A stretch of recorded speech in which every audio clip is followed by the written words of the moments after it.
My ally is the Force, and a powerful ally it is. Life creates it, makes it grow. You failed, Your Highness. I am a Jedi, like my father before me.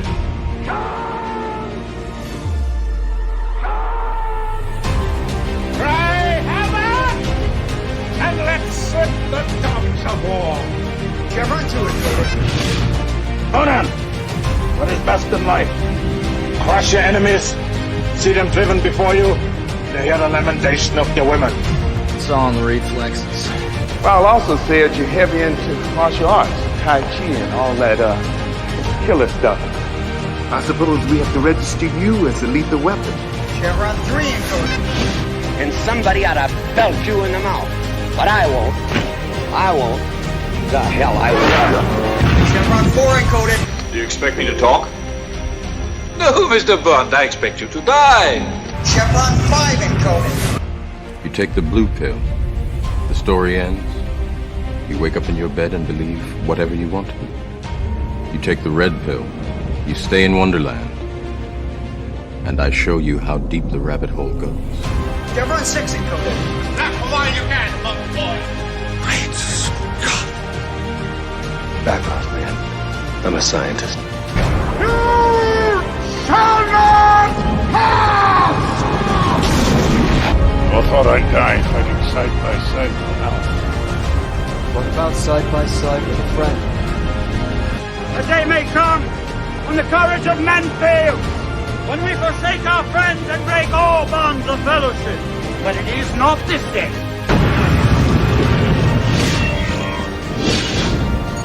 Chevron 7 is locked.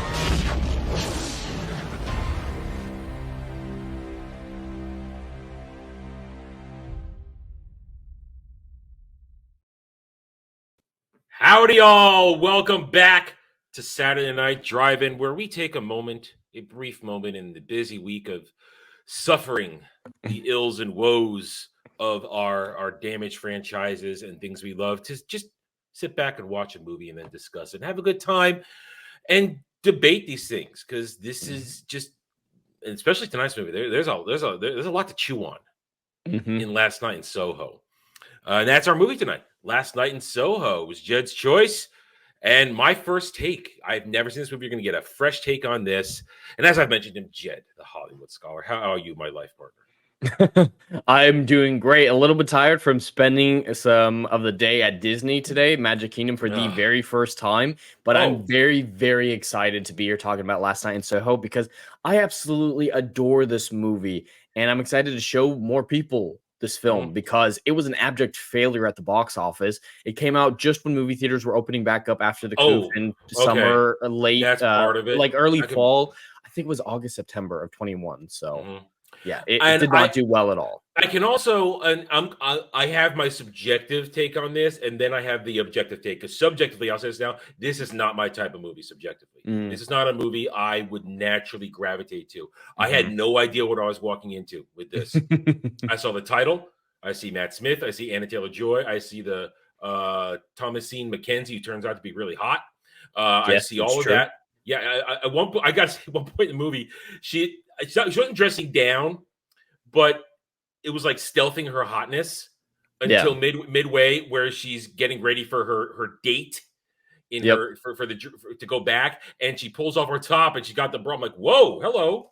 Hello, you're really hot. I think that's important to the story because of how sheltered she was. She doesn't see herself as attractive because she's never seen the context of that. She's always dressed weird, and so it's what the story brings out in her relationship with Sandy through the flashbacks that are never explained. It draws that hotness and that personality out of her.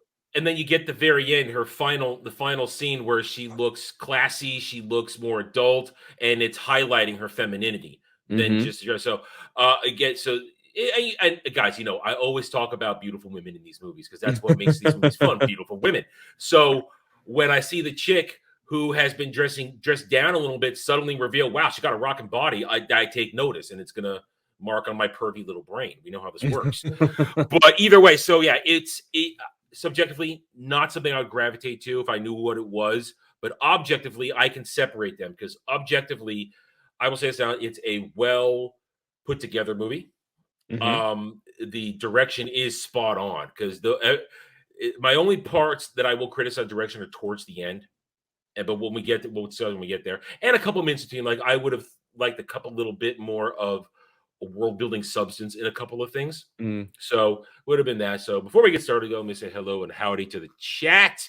Hail, a goddess legionist, one of my mods and my regulars. Hail to you, good sir Algrim the Strong. Hail to who else we got here? Scrolling on down. Good afternoon, Kale. How are you? Good afternoon, Dr. Rachel. Hope you had a good time today at the Magic Kingdom. You guys, that was your first time, really? It was indeed. Yeah, wow. I've never been to any Disney park, Universal. I mean, Orlando or California. Yeah, I mean, I've been there so many times in my life. I'm never going to go again at this point, but I've been there. But yeah, so you went Magic Kingdom, and you just Magic Kingdom and Epcot, you said? Just Magic Kingdom. Oh, just Magic Kingdom. Yeah, I haven't been there since I want to say 97 was the last time I went there. 97. Really? I think it was 97 the last time I was there, a lifetime ago. Either way, all right, that's off track. That's all right. So, hail and howdy. Just there when it was built. Ha ha ha! Funny. No. I was there when a lot of other things were being built. I was there when they were renovating Epcot. I was there when they were building Hollywood Studios, MGM Studios, and adding things. I was there when they had built the water parks. You know, when they first built those. So I saw a lot of that stuff firsthand when it was fresh and new. But again, it's been a long time. So I'm glad you guys had a good time. How hot was it there today? It was pretty hot, but luckily it was a little cloudy and it rained a few times, so it wasn't that bad. Rachel got sunburned, but I luckily didn't. Yeah, it was 95 here. It was disgusting out in the world today. Then it rained and it dropped at 3 degrees. Yay. But I'm home. I'm happy to be home. I love air conditioning. Air conditioning is a marvel. Anyway, so we are tangenting, but it's a little fun. Hey, you see, guys, we all touch grass. We all touch grass. Do we? Well, was there grass in the Magic Kingdom? Or just peat? It was all fake grass. Fake grass. No, I don't know. There's real grass there. Joke me, okay. We touch grass. For those who you guys don't do anything but sit in your studios and complain. No, we go out in the world, whether it's for stuff we have to do or to have fun. We go out in the world. Anyway, so last night in Soho, Jed, warm us up with this one. Warm us up with it. What are we going to do? This film was directed by Edgar Wright, known mostly for the Cornwall trilogy with Simon Pegg. Is that what it's called? Or Cornish? It's something with the C, but that's Hot Fuzz. That's Shaun of the Dead and The World's End. Yeah. I don't know the funny title, but I know those three anthology films, as well as Baby Driver. And I've enjoyed his stuff in the past, but I've never loved his stuff. I would love to see his Ant-Man movie. He was the original director attached to the first Ant-Man movie. Yeah, a lot of people wanted to see that version a lot. Yeah. Oh yeah, the test footage for that is incredible. So it was him leading into a passion project of his. I can't remember who inspired him to do the movie, but it was just a throwaway comment that inspired the movie because he's from London and he loves London. That's a big thing in this film, is just what London was like back in the 60s, specifically Soho. The magic of what it seemed like, you know, for our perspective, you especially being East Coast back in the day, there was a certain romantic lens to New York City. Oh, and I've heard that all my life because my mom was born there and grew up there in the 40s, and she was there when it was truly the Big Apple, that marvelous place where it was the center of the world in this country, and she's watched it decay over the decades, and I've been there in the middle of decay just after 9/11, and it's not a real great place anymore, but it was once upon a time. It was a great place once upon a time, and I've heard all the stories, and it used to be the place to go. And people will say, "Oh, I went to this and that," and then I always have to hear I have to hear from my mom. She goes, "Yeah, whatever." That's what I hear from that. Well, but yeah, From his Sorry. perspective, it was a very similar thing for London, for Soho, because the neon lights for Soho were so culturally defining for an era. And I initially went into this movie for one reason only, because I love Matt Smith. Yes, and I was tracked his saying career. Matt Smith. It was Matt Matt Smith. Absolutely. That's the whole reason I even knew the movie existed, because the marketing was non-existent. I never once saw a legitimate trailer for it in theaters that come up naturally. I had to search this movie out every time I wanted to see the trailer. And I went into it expecting to kind of like it. It's like, it's Matt Smith. He'll do a good job. But I, just similar to you, I had no idea what I was getting into. He's only in it like 20 minutes, I think, total. It feels like he's not that. He's definitely more than that. But in what's basically a 2-hour movie, just a few minutes shy of 2 hours, he's front loaded in the movie. Let's just say he's very front loaded. He's front loaded. But this movie is definitely something that gravitates to me, just like you were talking about subjectively. This is very much my type of movie. I love psychological thrillers. That's why I loved Oppenheimer so much. It was a very heavy character study. This, I believe, is a character study specifically of Sandy, just as much as it is of Ellie. Ellie. What were you saying? Well, would you classify this as a supernatural thriller? Yes, they don't explain the supernatural element. I think it's better for there's definitely supernatural things going on. It's there from the opening scene where she sees her mother in the mirror. And now that's why one of my few complaints is I had a hard time throughout the movie putting my thumb or finger on what am I watching here. At first, I mean, when Ellie gets to London, Ellie's fashion designer. She's been accepted. And of course, this is one of my pet peeve criticisms of every single TV movie, everything. When you get the small envelope, that's bad news. Big envelope, when you get accepted someplace, that's good news. They always get it wrong. It's big envelope, good news. Small envelope means best of luck in your future endeavors. That's what small envelope means when you've applied to any sort of learning institution. Small envelope, bad. At least back in the day, I think people get emails now. I don't know. Back in the day, when I was applying to colleges, it was open the box, looking for a big envelope. I got 4 of them out of the 8 I applied to. That's pretty good track. 6 or 7. Actually, maybe I think it was 6. Yeah, and I got waitlisted on one thing. But a big envelope, you want big envelope because that means it's got all your documentations, everything you got to sign. Small envelope, better luck next time, kid. So I see that's just a small pet peeve. That's not just I'm not taking points off for the movie because they're all TV and movies. Yeah, it's something that you've recognized as a pattern. They all get it wrong. But I notice it. I always notice, like, right. But anyway, so she gets the envelope. She's in fashion. She's going to London. She's going to live her dream. And immediately things are not good when she gets there. Because Mean Girl syndrome, Mean Girls, total fish out of water. Did it mention where she comes from? Yes, she lives up in near Manchester. I believe was what. I guess I missed that. I missed it. Yeah. She says it pretty much when she meets Jocasta. Jocasta asks her where she's from, and she's like, "It's a small town. You wouldn't have heard of it, but it's near Manchester, or something like that." I was really. I didn't get a chance to rewatch it. I watched it the last time a month ago. I've watched it so many times though. Yeah, it should be fine. I love this movie. This is one of those instances where I can totally understand. You can kind of skip the immediate rewatch because you can replay it in your head instantly. Yep. I had to watch it because I hadn't seen it before. Yep. No, it's kind of important that you see it. During the initial Jocasta encounter, I guess I was focused on Jocasta because my mind is going, okay, how much is she going to be a factor in this movie? I can already tell she's going to be Mean Girl. Yep. There were certain things I figured out, and as we're going to get to, certain things that the movie did trick me. Jed knows what I'm talking about. I did get tricked because... And you said you're going to defend your position, but I have one response to that is I only have one defense. You've got to watch it a second time before you defend yourself because they do set it up very, very well. Here's how I got tricked. Okay, I'm going to get into it now. Setting it up, when Ellie gets sucked into the past through her visions, she witnesses. Well, I think your chat might be confused on what the visions are. To begin with, because you laid out. You'll describe it much better than I do. Perfect. So the film opens with Ellie, who's a very, very sheltered girl in a small town in England, and her mother has Minecrafted herself several years before. Their family has a history of mental illness, depression, suicidal tendencies, And she's Ellie just got accepted to a fashion school in London in Soho, and she's about to be on her own for the first time. Her grandma's really worried about her, but she goes because she wants to follow her dreams. She moves to Soho, has some issues initially with her dorm, so she moves into a new apartment. And every night in this new flat that she's living in, she starts dreaming of this life that wasn't hers. In her dreams, she sees this girl named Sandy, who was a singer in Soho back in the 60s, or at least we initially think she's a singer. And so this romantic view of the 60s is calling to her at night and keeping her motivated in her fashion, inspiring her work, and keeping her mental illness away, at least initially. Like, for someone to be on her own, she does incredibly well health-wise, stability-wise for the initial aspect of the movie as soon as she starts having those visions.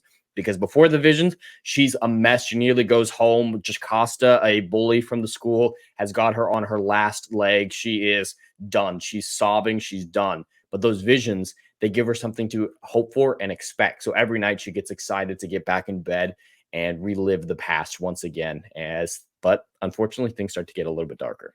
Gets weird. And as I said, she's vicariously living through Sandy, who, like you said, has a dream to be a singer in Soho in the 60s.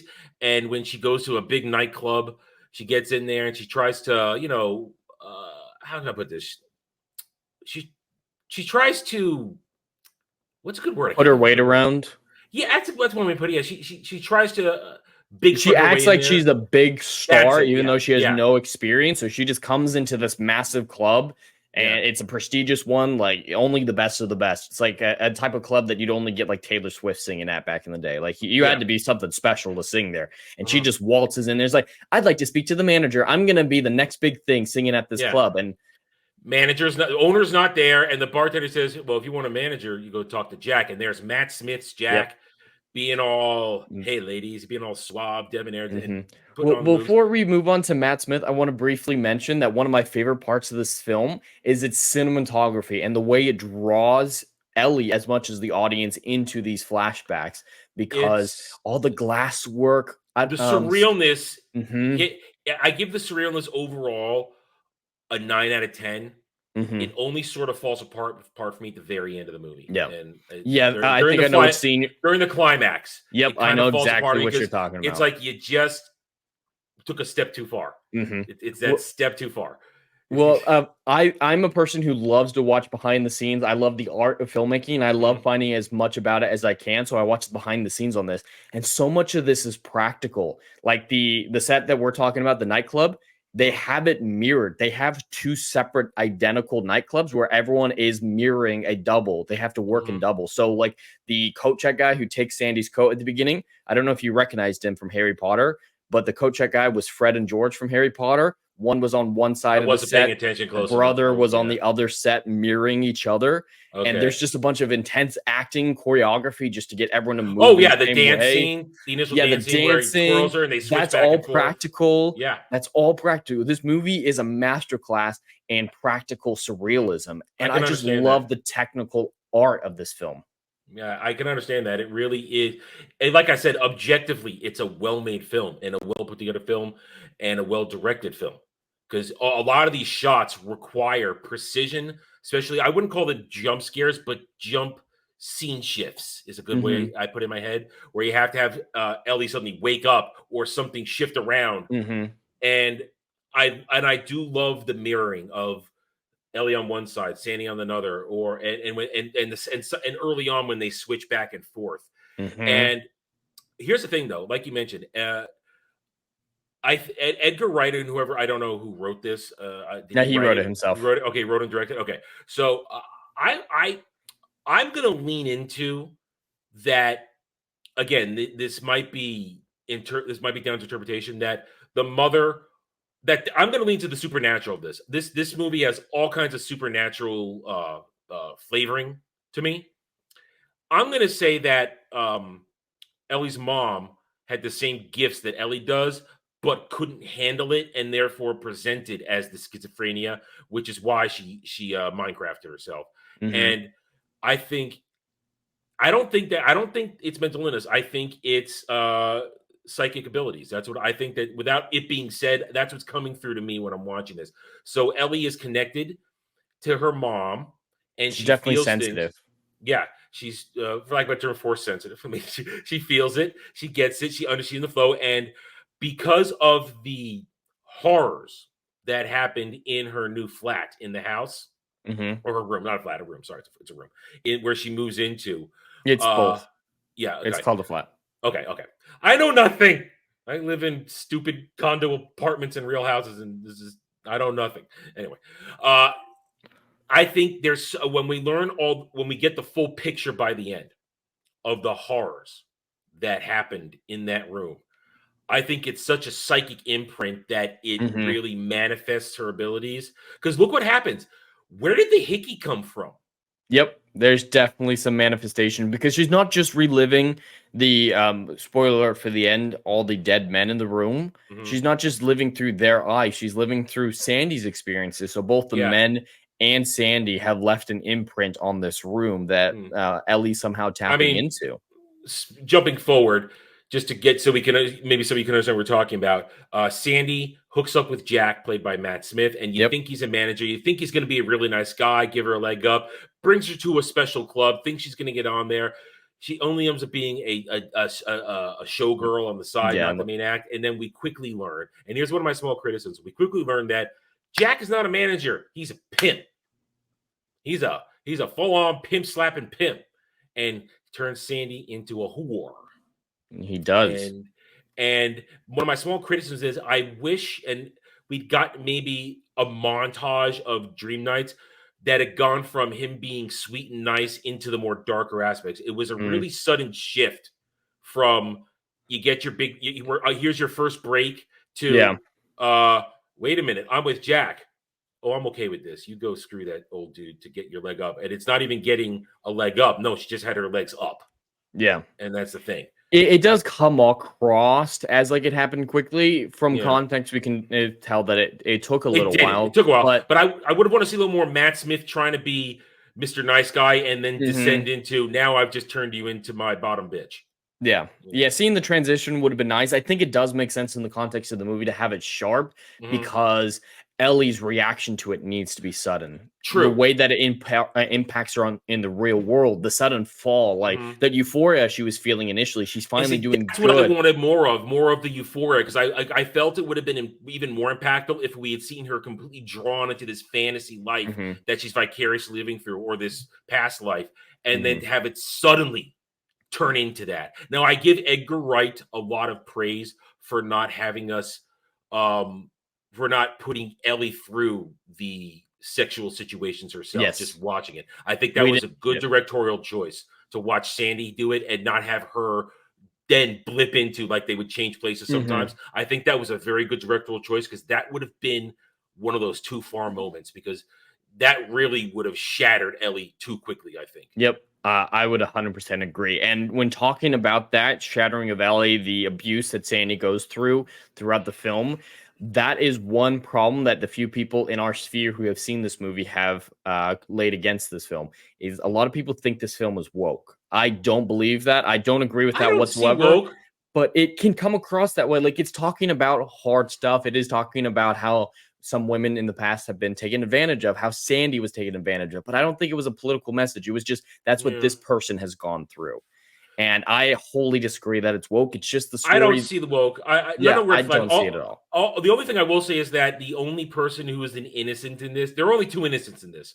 There's Ellie and her would-be boyfriend, John.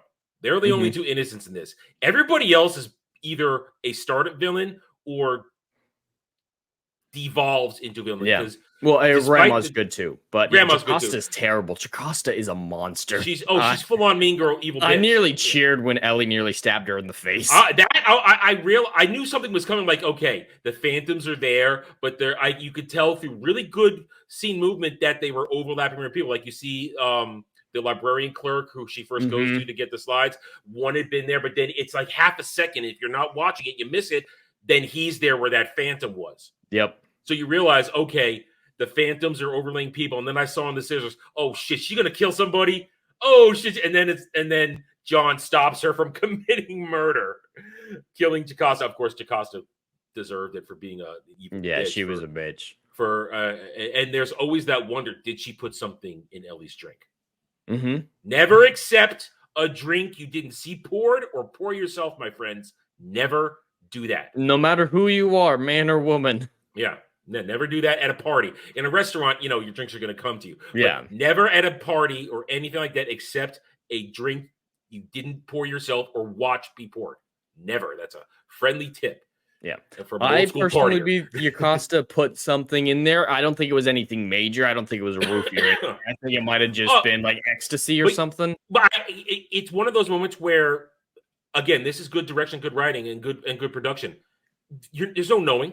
Yes, and it's something that gives us a discussion point. Did it trigger and make Ellie's breakdown even worse that night when her and John are trying to start getting on, and then she's not asleep. She's seeing it right there, because that's why I think there must have been something put in there because it effed with her subconscious mind and her conscious mind. So, I mean, the barriers were broken down. Yeah, exactly. When you take substances, the barriers between the different layers of your subconscious and conscious break down. So she's then watching what's going on. So that's why I think something from that drink. But then that's why it's good direction. It creates discussion, creates analysis, and that's what makes for a good movie when you have to actually talk about something. In terms like this, a thinking movie like this, as opposed to, I really enjoyed this, that. That's what this movie's supposed to cause a discussion.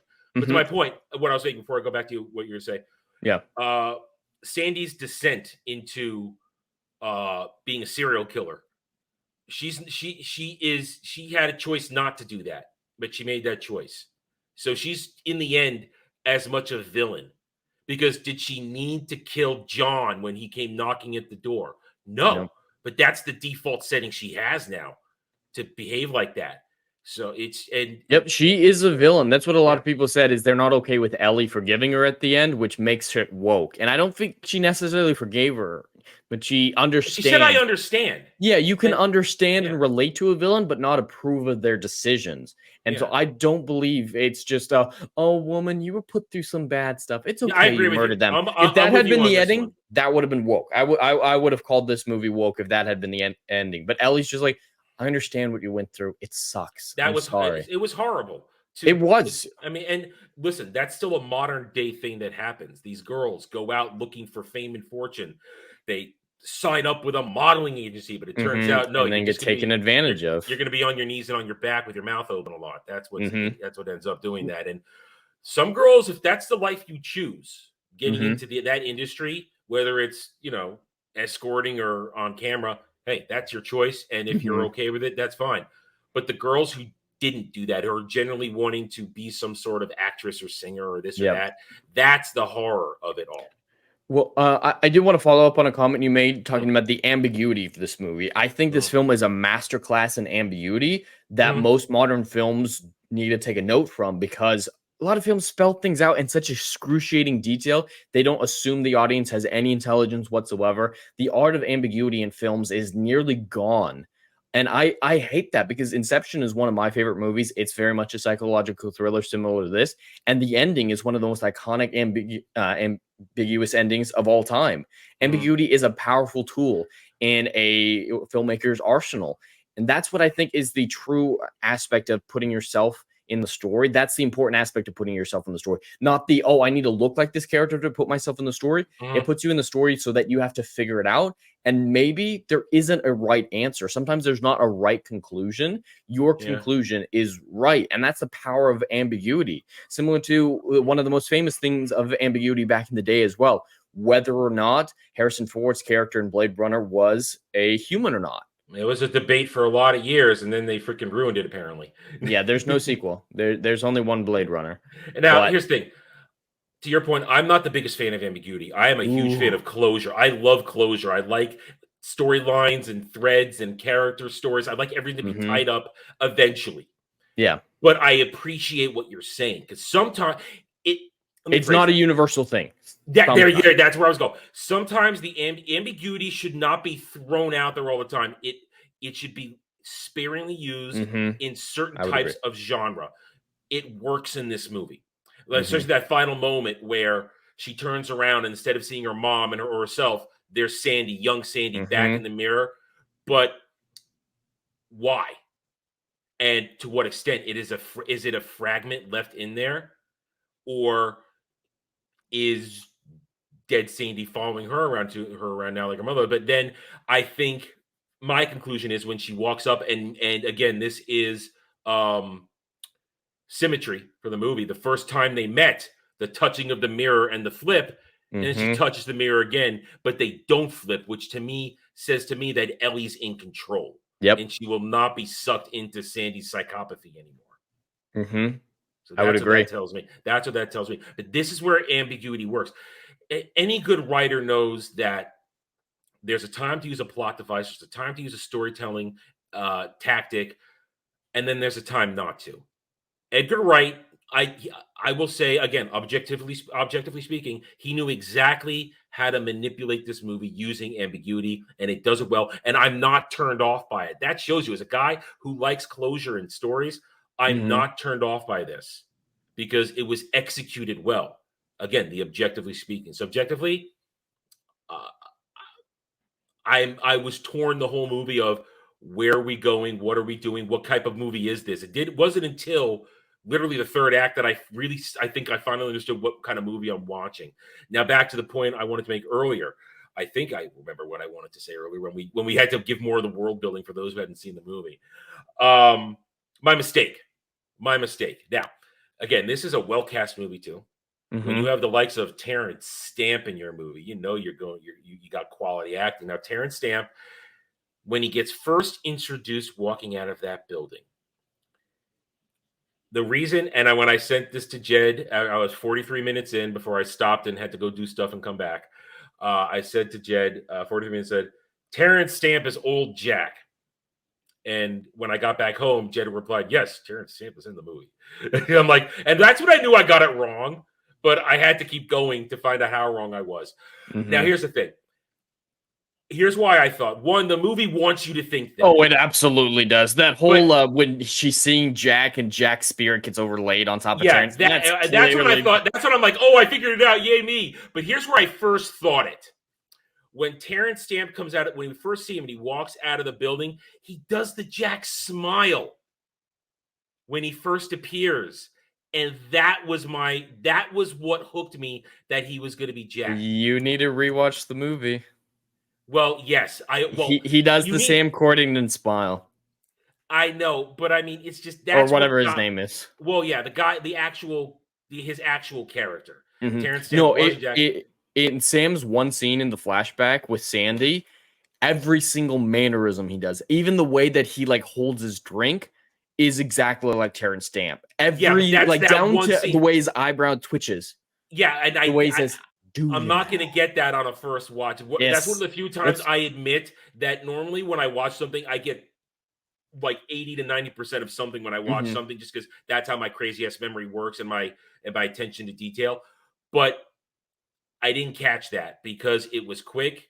And I think at that point also, I was worn out in that scene. The transitions, I was a little worn out because I'm thinking, and then I realized, okay, this guy's not a John. He's a regular guy. He's going to try and get her out of it. And then, okay, he's a cop. But I was just exhausted from that scene. I love those montages of all the different ways that you can transition between them.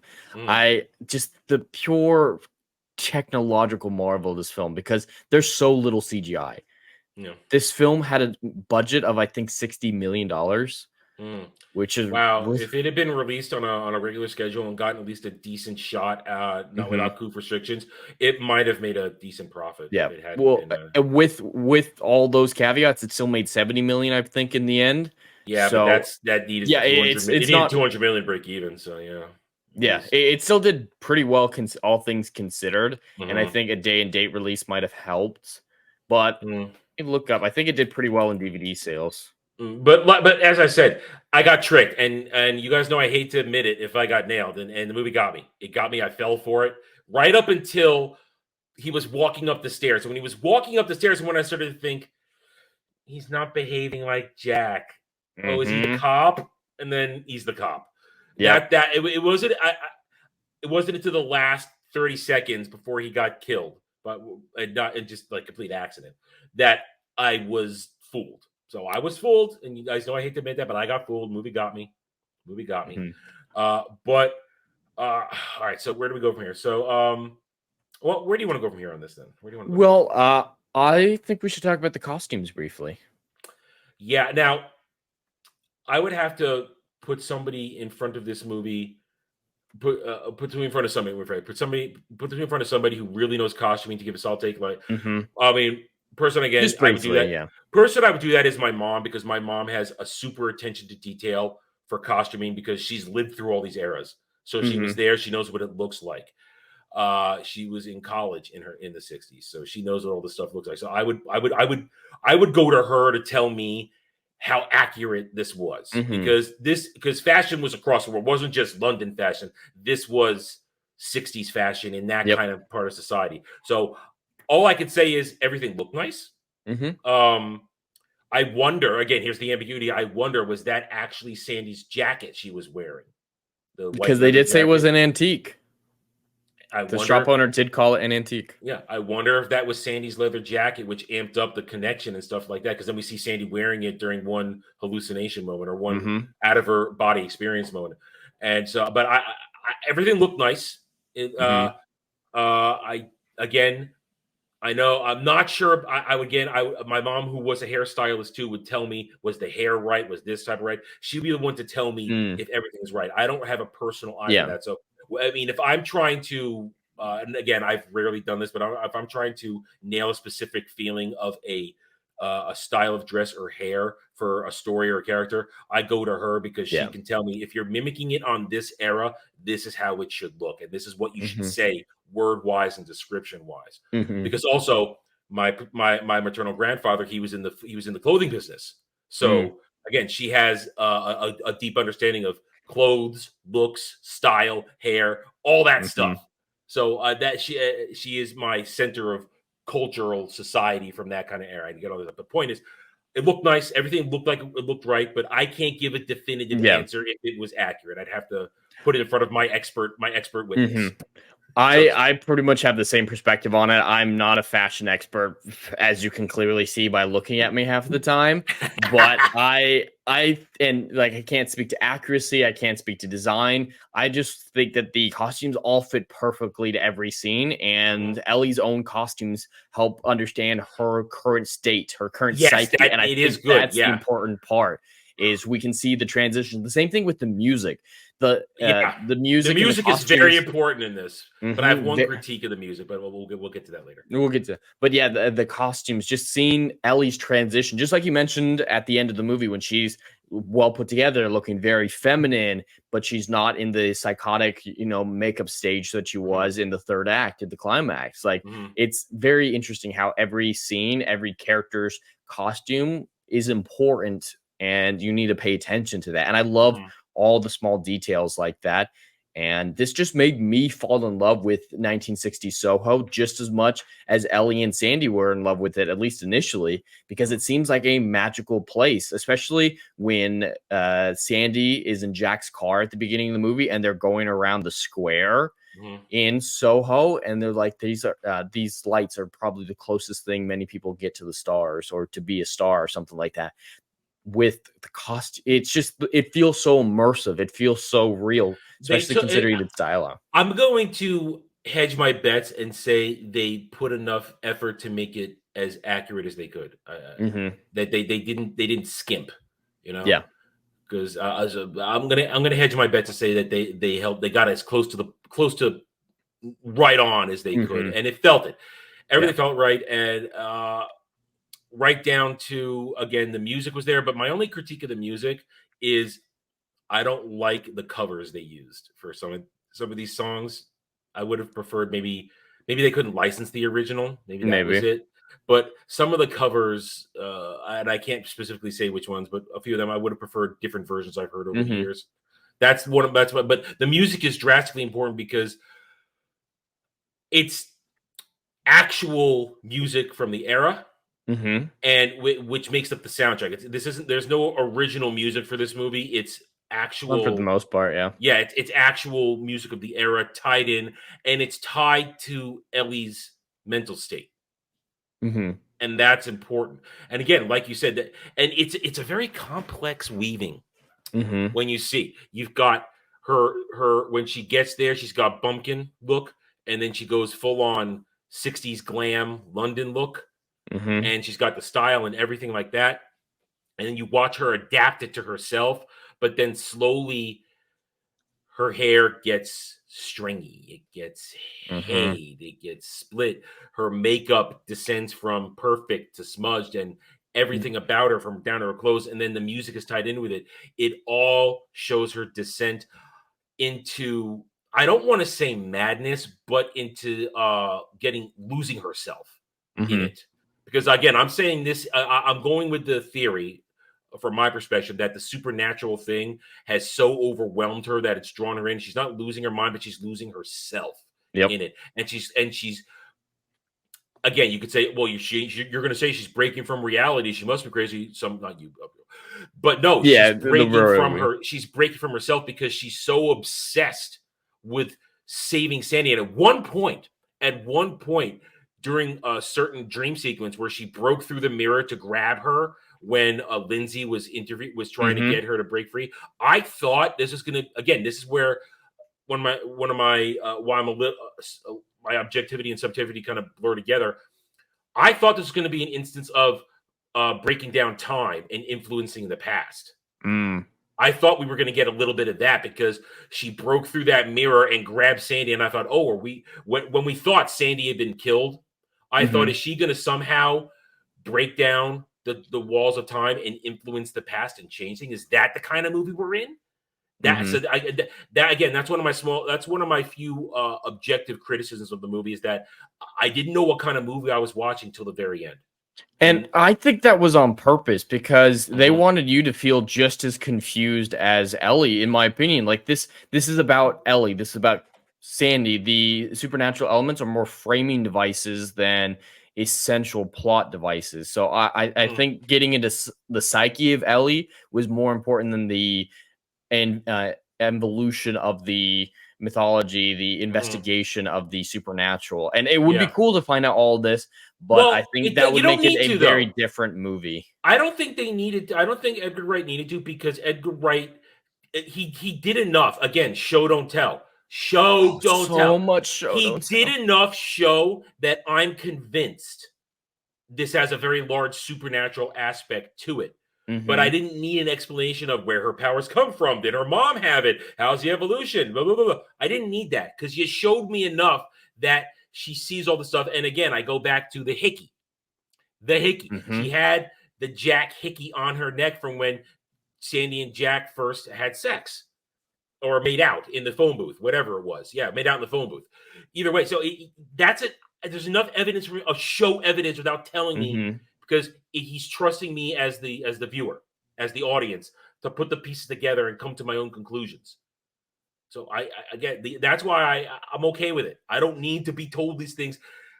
It works, and it worked, and it worked well. So that's why up until the end, I thought okay, this is going to be some sort of supernatural thing. She's going to live in the past. She might lose her. Let me walk you through my evolution of watching this movie. At first, I thought she's going to lose herself in the past. She's going to think she's Sandy, and she's going to become Sandy, and weird things are going to happen. That's where I first thought we were going. But no. Then we took the dark turn with Sandy's past. And then I thought, okay, supernatural lean is going to lead her to breaking through and altering the past. Okay, no, that's not happening. Okay, now it's a thriller, because now she's tracking down who she thinks murdered Sandy. Okay, so now it's a supernatural thriller. But then we get the giant twist. Jed, what's the giant twist at the very end there? So yeah, throughout this entire film, there's been flashes of what looks like something bad happens. You see some blood throughout it. And then Ellie gets this massive vision where it looks like Sandy is murdered by Jack. She gets covered in blood, and it looks like she dies there, killed by Jack. So she starts to investigate in that bed that Ellie's been sleeping in that flat. And so she starts to investigate Jack, trying to find who he is, where he is, trying to solve the murder of Sandy. But then the big twist at the end of the film is when Ellie just gives up on all of it. She's done. She needs to escape. She needs to go home. She goes and asks her landlady, who's been throughout the entire film, for her deposit back. She's like, I need to move out. I need to go home. And there's a ton of little clues to this big reveal. That's why in hindsight, I can see them. Yeah. I in the back of my mind, I was wondering, really, is it? And I'm like, yeah, okay. It turns out it was. This is a movie that you need to watch multiple times, just like Inception. That's why these two are some of my favorite movies ever made. They inspire conversation, just like you said. There's a ton of ambiguity. They're character studies. There's great concepts framing the characters, and there's a lot of the similar techniques with that, and a lot of rewatches are necessary. One of the things I did realize that they showed us, because I was watching it and I realized, okay, there's a reason when she's in the library, they're showing us all these murders. There's a reason. I don't know what it is yet. And then the final scene, okay, now I know why I was being shown all that. Now I understand. So the twist of the film is the landlady that we've been seeing throughout the film is actually Sandy. Sandy is alive, and that vision that Ellie saw was actually of Sandy killing Jack. We just see the blood all over Sandy. We don't. It's not like it's not. Someone was trying to make this comparison to me once, and I nearly got livid with them. This is not Glass Onion. This is not Knives Out Glass Onion, where they purposely show you incorrect scenes to trick you later. Like, no, this is why would I waste my time with? They just straight up lie to you. No, it's not trick. It's not like, oh, all you missed this something. is this is Edgar Wright using the classic trope of whose blood is that? It's a classic trope in anything. When somebody comes in and looks like they've been through a fight, is that your blood? Whose blood is that? No, it's not my blood. It's somebody else's blood. That's all that is. That's a simple. It's just a simple old trope. That's all that is. And if people don't understand that, they're effing retarded. So what happened is when Sandy tried to be a singer, got Jack as her manager, he made her into a pimp. She slowly just got broken down by the endless string of men, the Johns that she was forced to sleep with throughout. Who are haunting Ellie now. And eventually she just snaps when Jack is being aggressive with her and saying, you're not doing what you're told and stuff like that. It's like, you need to be better. I made you, threatening her with a knife. And she snaps and stabs him in the neck, and she loved it. She felt powerful again. And that's what she needed, was to feel powerful. So she just started murdering all the Johns that came to her. And one little reference at the beginning of the movie that you might notice is Sandy, as the landlady, tells Ellie, hey, I hope you like bistro. There's a nasty, nasty smell that'll come up when it gets hot. There are still body parts that you can smell when the current's right or the airs are right, when it's hot enough. I remember the line, but it didn't. It's referring to the bodies, because Sandy decides to bury all these men in her walls and her floor and bask in their decay. That's actually an important thing. It's not just like, it's not a plot hole. Someone was trying to tell me that it was a plot hole. She's like, oh, it would stink in there. Why would she ever do that? It's because it stinks in there. And she wants to remember it. She's very crazy. It's very crazy. But I mean, just like Fing is saying in the chat, you're supposed to understand Sandy. You're not supposed to agree with her. She was a mass murderer, serial killer who killed dozens and dozens of men. And they're crying out to Ellie for help. And that's where some of the supernatural element comes in. But you're supposed to understand why she got where she is, just like Ellie does. And it's done so well. I know you mentioned it. You don't really like the last scene, how everything's revealed, or you have some critiques with it. No. I'll tell you what bothers me about the last scene. But finish what you're saying. It might not be what you think. It might not be what you think. But so it culminates in the final snapping of Ellie as she's poisoned, and then she gets a scar on her hand, just like Sandy did in the fight with Jack. And she's starting to hallucinate, partially because of the drug that is supposed to kill her. She was poisoned by Sandy as the landlady, and she's going to die most likely before the paramedics eventually come to save her. But Ellie goes and retreats back to the room because she did feel safe there at one point. She's also trying to get to the emergency phone. That's true. That was something they dropped in the beginning of the movie. It only works for emergency calls, and the building's on fire at this point. Poor John's bleeding out. I'm surprised he didn't die. That's a long time to bleed out on the floor. But she's going to that phone so that she can call for help. But obviously, everybody out there. And this is when the film gets the most psychedelic. Like as they're climbing the stairs, it gets here's all my black. criticism. I love that moment though. I just think the stairs are fine. It's when she gets to the room, the surrealism goes a little too far for me. Really? It all the hands and this and that, because of these things. And again, now it's question, is she really losing it or is it supernatural? Because they want her to make the call. They want her to have this. Then why are you constraining her? I just felt it was too much in that moment. Everything going on, I would have dialed it down just by 2 notches, because I wanted to see her in the reality more than trapped in the hallucination, because it doesn't make sense to me why the ghosts are doing that. Yeah, or more along the lines of the ghosts haven't been able to touch her until this point. Why suddenly can they physically interact with her and she is stopped from this? I would have wanted to see more. I want to see less. I wanted it to be just dial it down a notch, keep it a little more grounded, because it lost me in that. I could see it, but I really, really enjoy it. I totally understand what you're saying, but the artsy element of it was very fascinating to me. And I felt like the hands were a physical representation of what Ellie had been feeling for the last half of the film, the oppressive nature of what was going on. And as we see these men, their ghosts aren't fully formed. Like their faces are gone. Well, that's the line from Sandy. I blanked them out so that I could get through exactly. It in 10. But their intelligence is also gone because they are unable to communicate with Ellie. They're not humans. They're not thinking. They're just spirits. No. They're not vengeful towards Ellie, but they're reaching out to Ellie. They need. No, I don't mean help, Ellie. I mean towards Sandy, because the guy says, "Kill her," and that's the important moment in this. Because I wish they hadn't gotten so psychedelic to get to that moment where they're saying, "Kill her," and that's the moment where Ellie has to decide: is she going to descend into Sandy's psychopathy, or is she going to retain herself? And she retains herself, and that's because she has the full picture of all of this. Because you think about given the same choice Sandy was, because she's given the same choice, and also think about the parallel of her life. Did she almost kill what's her name? Yeah, she almost did, but she was trapped in the psychedelic hallucination of the spirit. Yeah, it wasn't intentional. It wasn't intentional. She was bullied by all this in a situation, and she didn't choose to take physical harm action. She allowed her passion for fashion.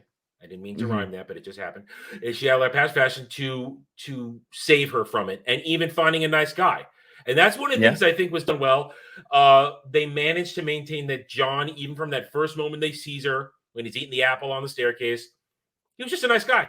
Yeah, he was like, "Hey, do you need help?" Like he was always very always just a nice guy, just a nice guy, ready to help her, and almost dies because of it.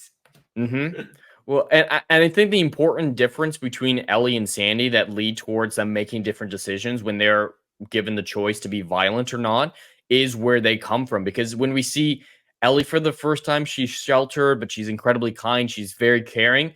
But Sandy is very aggressive. She's very prideful, and she thinks she deserves so much better. And it's that pre-negative outlook prior to the trauma that I think is what makes her make that ultimate decision to choose violence. Now, back to the final scene. What I did like in the final scene is when it switched from Diana Rigg to Anna Taylor-Joy. That was good. And the confrontation was between the Sandy that Ellie was obsessed with and was drawn into, not between the elderly version. And we don't see the elderly version until she's walking away and she's just sitting on the bed, ready accepting for it all her fate. to end. But again, there's the thing. Sandy believed in life, and she tried to save her. That's, I mean, whether or not she deserves saving, that's up to opinion. The audience. But that's the good thing there. I do want to readdress the strange decisions of the ghosts. I think it does make sense that they're having such an issue and why they reach out and grab her, because, like I said, they're not fully formed. They're not full. They themselves have decayed along with their corpses for the last 60 years. And I think it takes, as we see, it takes them a lot of effort just to reach out. And so their intelligence isn't there enough to necessarily tell them, hey, you're not helping her, but they're just like reaching out, kill her and grabbing her. I can see that. They need Ellie, but their minds are gone and their consciousness is gone for the most part. And they're just shades I just feel like it was over the top for me. That part of it is what broke me out of being drawn in. Is basically watching. I thought, oh, the hand's going to grape her. Is that what's going to happen now? Is she going to go descend that far into the madness of Sandy's past that in these final moments she's going to break?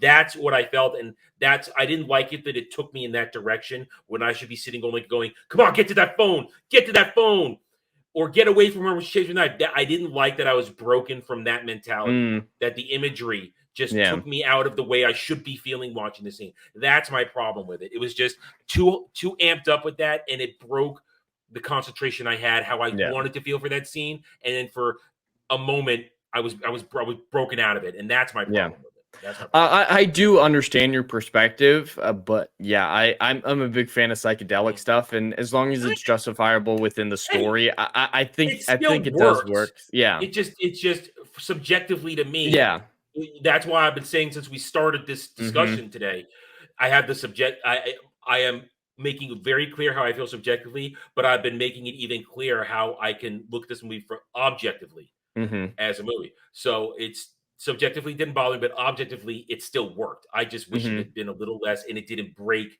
the feelings that I was supposed to be having, that I know Edgar Wright probably wants me to have, cheering for Ellie to get to this point, to get there, to get away from Sandy. And then it just broke me out of it. That's all I'm saying. He needed at some point to show that the Johns weren't villains, and that, I mean, at least from Ellie's perspective, from Sandy's perspective, they're villains, but from Ellie's perspective, they're reaching out, asking for help, and without them going so far in that scene and showing them ultimately helping her, I think a lot of people wouldn't have noticed that, and so people would have been leaving the theater confused as to why were all the Johns there then? What was the point of that? I agree with that. I'm just saying that it's the hands thing that gets me. It's just the hands thing. I'm okay with the Johns getting some sort of personality injection. I'm fine with that. And your assessment of their struggle to retain some sort of sanity as vengeful spirits and to communicate. And then when it's fascinating when in that final moment when they're all there and they're trying to reach out to Ellie and they're telling her to be violent, but she doesn't do it. When Sandy bursts in, the light from the fire in the hallway changes them back to their human perspective. Their faces come back, not their phantom perspective. And again, Jack, we actually never see Phantom Jack. He was just so impactful. She could never erase his face. He was never. When he reappeared there, he was just full on Jack. Violent. I love the way he says, "You were the one who wanted this." Well, that's the thing. Is he saying she wanted to be a whore, or that she wanted to kill all those people? Well, from Jack's perspective, he doesn't see much difference between being a whore and being a star. And so I believe that's what he's referring to. Is like, you wanted to be adored. You wanted to be something that people love. Let's close out talking real quick about Jack, because he's kind of gotten pushed to the side as we've been discussing the duality of Ellie and Sandy. Matt Smith does a fantastic performance. Incredible. He goes from likable Matt Smith to just disgusting, deplorable, hideous person Jack. And it's a great transformation. So let's talk about Jack. How do you feel about Jack between the Matt Smith performance and overall? Oh, I think it's incredible. Even with the performances from Thasmin McKenzie and Anna Taylor-Joy that I think are absolutely immaculate and near flawless, I think he stands out the most out of anyone just because of his pure presence. When Jack's in the room, you notice, and everybody's looking at him. Absolutely. And the dancing, how casually he's dancing with these two different women while holding his cigarette and his drink. He's effortless. Everything is effortless for him. You know what that is? That's his pride as the Doctor. That's his pride as the Doctor, that he knows he could take over a scene. And he proved it as his time as the Doctor. I agree. Matt Smith owns every scene he's in, even when it's only a blip, because it's the presence and it's the articulation of the character.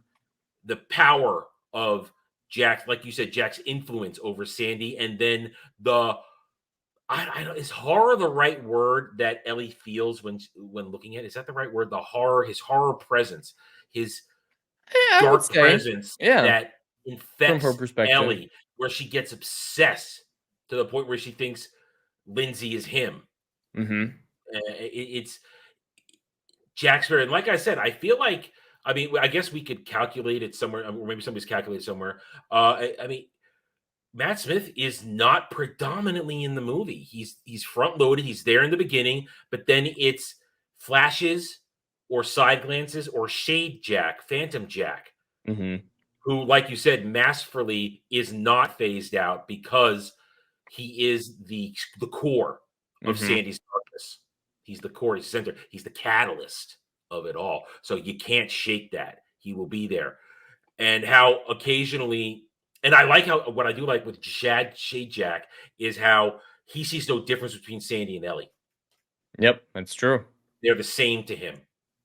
Because when Ellie is running through the street after her breakdown it was either the breakdown, I think it was the breakdown in the fashion studio, and she's running, and that's again when the movie tries to trick you to tell you that Lindsay is Jack, flash over him. Yeah, that was after right the there. library. Okay, I was after the library. Okay, he's looking at Ellie and treating her like Sandy. So the other Johns, they see Ellie. There's a difference between Ellie and Sandy to them. Mm-hmm. Sandy, they're not aggressive towards Ellie. They're just watcher. They're watchers, or they're unintentionally aggressive because they know no other way but to lurch forward. Mm-hmm. But they see Ellie as Ellie, and they see her as their salvation. But Jack just sees Sandelli. There's only one person there. I tried. You did. I tried. It was a good try. It was a good try. I get points. All they could see is one individual, one person that he has to dominate and control, and always remind them that they wanted this, because that's how he gets the hooks in, and that's why he's so attached to Sandy and why she couldn't shake him. All right, there we go. That was so yeah. Right. We already talked about music, so we don't have to dump back to that. So let's give our scores. Jed, this was your movie this week, so go ahead and score it for us. Perfect. Well, I can't think of many things to criticize about this film. I adore it from every single perspective, from cinematography to editing, the way they beautifully transition from the present to the past, to the acting. I just can't believe how many great performances are given that are perfect for what the film needs, even if they're not all that impactful story-wise. And I can't undersell how tight I think the script is. Every single line of dialogue I feel is essential, and going back and watching it many, many times, there's hidden things. Every line of dialogue has multiple levels for the most part. And it's so deep and rich that every time I watch it, even this recent time a month ago with Rachel for the first time, I find new stuff. It is just an endless well of fascination. That's always fun when you see when you see something so many times and suddenly you get a new facet, and it draws you in all over again. That's cool. That's cool. And apart from the near perfect script and the performances, just the overall technical aspect, there's so many practical effects that, while not necessarily revolutionary, work like a well-oiled machine, from timing everything right to multiple sets mirroring each other. The cinematography, like I mentioned, like the technical aspect, especially watching behind the scenes and how they did all this, it's insane. It's really quite impressive, especially on the budget. I do need to make a correction. So the budget was $40 million, and with DVD sales, they made $22 million. Those aren't the numbers I remember, but that's what the numbers website says. So I don't know if that's changed. I remember it making more than that. But and you guys got to understand, we, at the time of recording this stream, we are knee deep in talking numbers constantly with box office on movies right now. So Jed and I are swimming in box office numbers. So it's something that's very readily on our minds. And to hear that this movie, which was only made for $40 million, and just with a botched release, or a not timely release, to see that, it's a shame. It's a shame, because it could have probably made a decent profit, not just the 22 million it made in the end. So that's a shame. That's a shame. All right. So what do you got for me here? And my score, just because I don't believe in 10 out of 10s. I do not believe there's a 10 out of 10 out there, but this film is. I got two 10s in my library. I got two 10s in my library. This film is as close to it as I think I've seen in a long time. It's just an immaculate film in my opinion. So I'm going to give it a 9.7. 9.7. The flaws I think are minor enough, just like you said, with like the envelope, that it doesn't really have much of an impact on the film, and a lot of it is subjective. This film is very subjective, even though I think it has a ton of objective quality. It's not for everyone. It is not. Like I will never recommend this to 90% of the geeks and gamers people I know. He only makes me do it because it's my job on the show. It's true. All right. I agree with a lot of what you said. We've already heard my criticisms. It's minor stuff. I want a little bit more here, a little more there. Like I would have liked a bit more of seeing if Jack go from nice guy to just piece of crap. I would have liked it just to watch it. It could have been done a seamless montage in like a minute. You know, you didn't need a whole nother scene. It would have just been nice to watch that as shock. But I understand you're explaining for shock value, but I still feel I wanted that. A lot of little things here and there, and then of course the final scene. My beef with that. With that and all the little things, and then my subjectivity has to weigh a little bit because this is not normal something, but it still drives it down. My objectivity weighs out in the end. I give it an 8.5 because it's a well done movie, it's a well acted movie, it's a well shot movie, it's a well edited movie, and I don't feel like I wasted my time today because I got a full story, I got a full character development with Ellie. I got a full character development with Sandy. And even though there was ambiguity, there was still enough closure to their stories that character ambiguity is not a good thing. No, I got enough that I feel like, okay, these people are all in the right places. And I got an actual ending. It did. I was afraid after you see her breathing into the oxygen mask in the ambulance. I was afraid it was going to go black and go credits. I was afraid it was going to go credits there for a second. But no, I got my epilogue. And I got a sort of happy ending. So it gets the 8.5 because it's, I would say, give this movie a chance. It's definitely not for everybody, and I'm probably never going to watch it again. But I can respect it, and I can give it the proper attention to its well orchestrated detail that it deserves. And that's it. So I say go watch this. Again, I'm never going to buy it. I'm never going to own it. Probably never going to watch it again. But you're not going to waste your time. And you look at the great discussion we generated out of this. This was a great discussion. I didn't know where it was going to go half the time because it's just, again, these little points, the ambiguity, this and that. We can go on forever debating these things because there's no solid evidence, but it makes it fun. And I think again, it gets it. What got it from an 8 to an 8.5 to me is the show don't tell. That's what got it for me. That's what gave it that extra half a point because Edgar Wright just showed us. And if I'm convinced that it's a supernatural thriller that turned out not to be a murder mystery, but just a I don't even know what to call it still, because that was the thing. I thought it was gonna be a supernatural murder mystery, but then it wasn't. And no, I call it psychological thriller. Yeah, and I'm thinking supernatural psychological thriller because definitely psychology is all over the place in this. Point is, if I can say that and definitively feel that there was a supernatural aspect without it being blatantly told me, the show don't tell was successful, and that's why it gets the 8.5 from me. So there you go. Last Night in Soho. I say check it out. Jed, of course, check it out. There we go. All right. Now, I have not chosen a movie for next week because I needed to see this movie to decide what kind of movie I was going to choose for next week. You might need something more lighthearted. We might go something lighter. It might. I don't know what yet. We might go something lighter. We'll see. I need a couple days to decide. Jed will be the first to know, and you guys will be the second to know by Wednesday or Thursday. Thank you, one and all, as always, for joining us on this Saturday evening. If you're watching live now, watching on the Reupload, hit that like button, leave a comment. And we hope to see you next time. So until then, take it easy. Have a good night or day wherever you may be. Chevron 1, coded.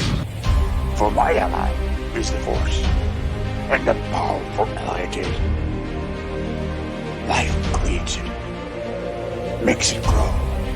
You failed your quest. I am a Jedi, like my father before me.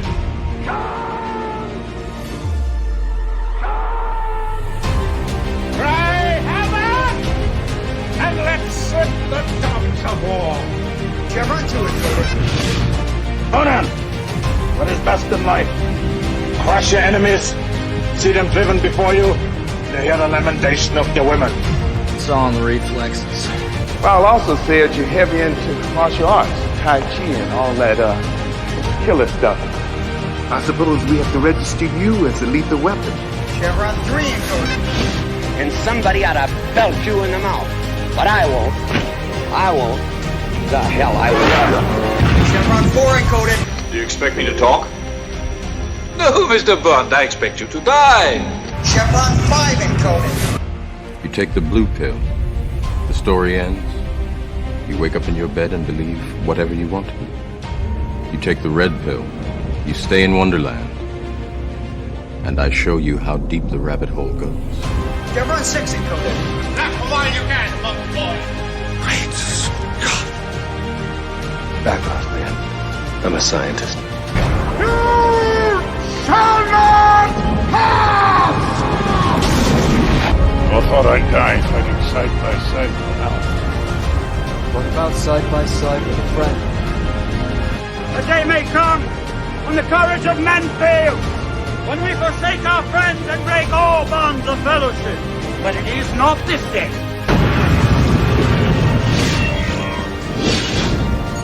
Chevron 7 is locked.